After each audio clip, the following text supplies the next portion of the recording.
Part 2 for आगे बढ़ते हैं अनवांटेड प्रेगनेंसी। आपको क्या करना है कि प्रेग्नेंट नहीं होने के लिए क्या करना है। फर्स्ट ऑफ ऑल आपको जानना चाहिए कि आपकी जो पीरियड है वो कैसे हो रही है, आपकी रेगुलर पीरियड है कि नहीं है। तो अगर पीरियड रेगुलर है तो साइकिल के जो बीच के दिन ओव्यूलेशन जो होता है 14 डे या 15 डे, उसके एक हफ्ता पहले और एक हफ्ते बाद प्लीज आप प्रिकॉशन लीजिए।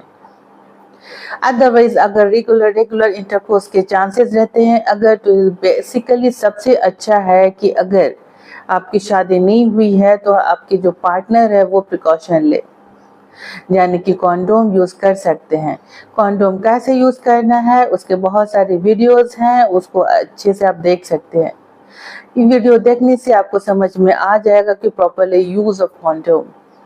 इसमें कोई शर्म की बात नहीं है, लेकिन मैं डिस्कस करना चाहती हूँ कि प्रॉब्लम इतना ज़्यादा सीरियस रहता है तो मेल पार्टनर को भी इक्वली रिस्पॉन्सिबल होना पड़ेगा। आप जिससे प्यार करते हैं और आपकी वजह से किसी को परेशानी होती है तो ये सही बात नहीं है। जिंदगी की शुरुआत के कदम में ही आपके पार्टनर को अगर परेशानी हो रही है in the terms of the medical abortion और सर्जिकल अबॉर्शन, तो ये बहुत सोचने वाली बात है। आप कुछ ऐसा नहीं करेंगे जिसकी वजह से आपकी वाइफ को या आपकी पार्टनर को प्रॉब्लम हो।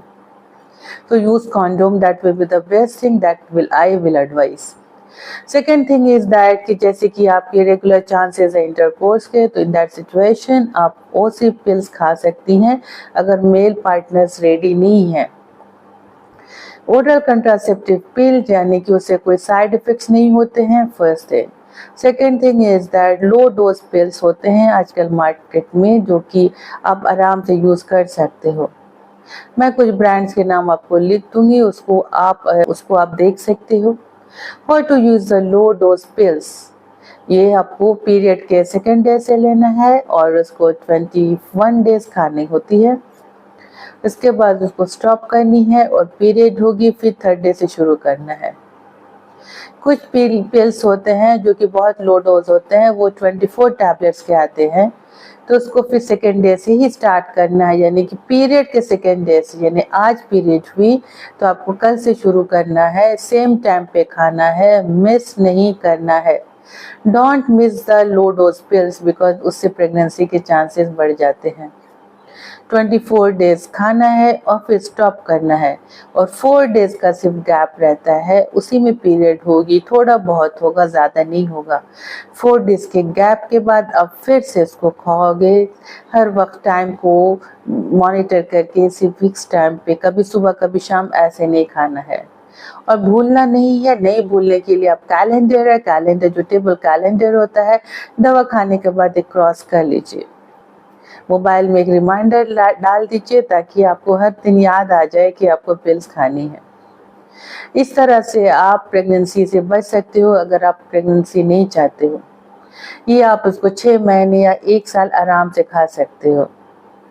लेकिन डेफिनेटली कुछ कंडीशंस हैं जिसमें ओसी पिल्स नहीं देते हैं, जैसे कि अनकंट्रोल्ड हाइपरटेंशन, जिनकी बीपी कंट्रोल नहीं है, जिनकी शुगर कंट्रोल नहीं है, जिनको बहुत जॉन्डिस है, या जिनको गॉल ब्लैडर स्टोन्स की प्रॉब्लम है, या जिनको स्ट्रोक हुआ हो, या तो जिसके कभी पैर में या कभी ब्लड क्लॉट की प्रॉब्लम्स हुई जिसको हम लोग थ्रोम्बोसिस बोलते हैं, या तो कैंसर के केसेस हैं। इस सब केसेस में ओसी पिल्स हम लोग नहीं देते। अगर आपकी इरेगुलर ब्लीडिंग की प्रॉब्लम है, इंटरकोर्स के साथ ब्लीडिंग की प्रॉब्लम है, तो इस सब केसेस में इवैल्यूएशंस के बाद ही डॉक्टर डिसाइड करेंगे कि वेदर आपको पिल्स खाना है कि नहीं खाना। अदरवाइज जो बिल्कुल हेल्दी है उनके लिए सबसे अच्छा कंट्रासेप्शंस है। और सबसे अच्छी बात कि जब जैसे इसको स्टॉप करोगे अब 1 या 2 महीने के बाद आसानी से कंसीव कर जाओगे। इसके अलावा भी बहुत सारे ऑप्शंस हैं, बट उसके लिए फर्स्ट प्रेगनेंसी के कंट्रासेप्शन में हम लोग ज़्यादा यूज़ नहीं करते। अगर आपके बच्चे हो गए हैं तो कॉपर्टी यूज़ कर सकते हैं। कॉपर्टी को लेके बहुत ज़्यादा मिसकंसेप्शंस है, लेकिन मैंने जिन पेशेंट्स को दिया है उनको कुछ भी प्रॉब्लम्स नहीं हुए हैं। कॉपर्टी में बस एक ही चीज़ ध्यान देना है कि आपको वजाइनल इन्फेक्शंस नहीं होने चाहिए। इसके अलावा इंजेक्शंस भी होते हैं, वो आप यूज़ कर सकते हो, लेकिन इंजेक्शंस में एक साइड इफ़ेक्ट जो होती है इरेगुलर स्पॉटिंग और ब्लीडिंग, उसको लेकर लोग काफ़ी परेशान हो जाते हैं, स्पेशली मुस्लिम वुमेन जिनको नमाज पढ़ना होता है। तो इस तरह से, और जिनके बच्चे हो गए और बच्चा नहीं चाहिए, तो आपको ये ध्यान देना है कि you can get pregnant above 40 years also. I have seen cases at 43 and 44 years they have got pregnant. तो प्रेगनेंसी अप टू 45, जब तक मेनोपॉज नहीं आता है तब तक कभी ना कभी एक अंडा निकल गया और प्रेगनेंसी आ गई। गारंटी किसी चीज़ की नहीं होती है, इसलिए 35 to 45 years अगर आप बच्चा नहीं चाहते हैं तो मेरे ना एक लूप होती है जो बच्चेदानी में डाल सकते हैं।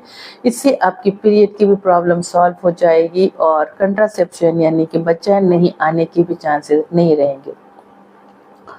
इसके अलावा अगर आप बिल्कुल चांस नहीं लेना चाहते प्रेगनेंसी के लिए, तो लाइगेशन जो कि हम लोग लैप्रोस्कोपी के थ्रू करते हैं और 5 to 6 आवर्स के बाद पेशेंट को छोड़ देते हैं और इट्स अ पेनलेस सर्जरी, कोई पेन नहीं होता है। तो please listen to the videos and stop yourself from the unwanted pregnancy. अपना ख्याल रखने के लिए आपका ज़रूरी है आपकी सेहत, और आपकी सेहत के लिए ज़रूरी है कि आप ऐसे सिचुएशन में ना पड़ें जिसमें आपकी सेहत पे असर पड़े, यानी कि वॉश करना या तो फिर अबॉर्शन की दवाइयाँ खाना। Thank you so much. Be knowledgeable, be aware and take care of yourself. Thank you. Love you all.